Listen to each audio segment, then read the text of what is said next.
বড় ষড়যন্ত্রের শিকার নির্বাচন। খন্দকার মোশাররফ হোসেনের বিস্ফোরক দাবি, নির্বাচন পেছানোর মহাচক্রান্ত। বিএনপির শীর্ষ নেতা খন্দকার মোশাররফ হোসেন এক ভয়ঙ্কর অভিযোগ করেছেন, নির্বাচন পেছানোর জন্য গভীর ষড়যন্ত্র চলছে এবং তিনি নিশ্চিত করে বলেছেন, অনির্দিষ্টকাল পর্যন্ত অন্তর্বর্তীকালীন সরকার থাকতে পারে না। শনিবার ২৬ জানুয়ারি নিউ ইয়র্ক স্টেট বিএনপি যুক্তরাষ্ট্র শাখার আয়োজিত আলোচনা সভায় তিনি বলেছেন, নির্বাচনের রোডম্যাপ দ্রুত ঘোষণা করা উচিত এবং তাতে দ্রুত নির্বাচনের দিকে এগিয়ে যেতে হবে। তার মতে, এই ষড়যন্ত্রের বিরুদ্ধে জনগণকে এক হয়ে প্রতিবাদ করতে হবে। এবার সবচেয়ে চমকপ্রদ বক্তব্য।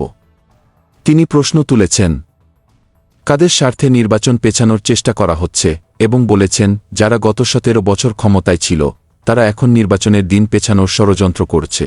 তবে তিনি দুইভাবে বিশ্বাস করেন, জনগণ এক হয়ে এই ষড়যন্ত্র ভেঙে ফেলবে।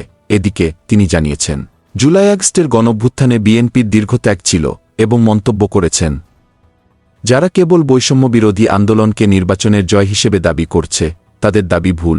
তিনি আরও বলেছেন, নিরপেক্ষ সরকার শিগগিরই জনগণের অধিকার ফিরিয়ে দেবে এবং স্পষ্ট বলেছেন, অনির্দিষ্টকাল পর্যন্ত অন্তর্বর্তীকালীন সরকার থাকতে পারে না।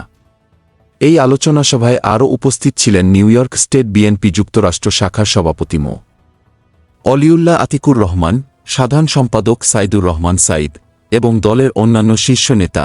এখন প্রশ্ন উঠছে, এই ষড়যন্ত্রের মধ্যে নির্বাচন কখন হবে? দেশের ভবিষ্যৎ কি বিপদের মুখে?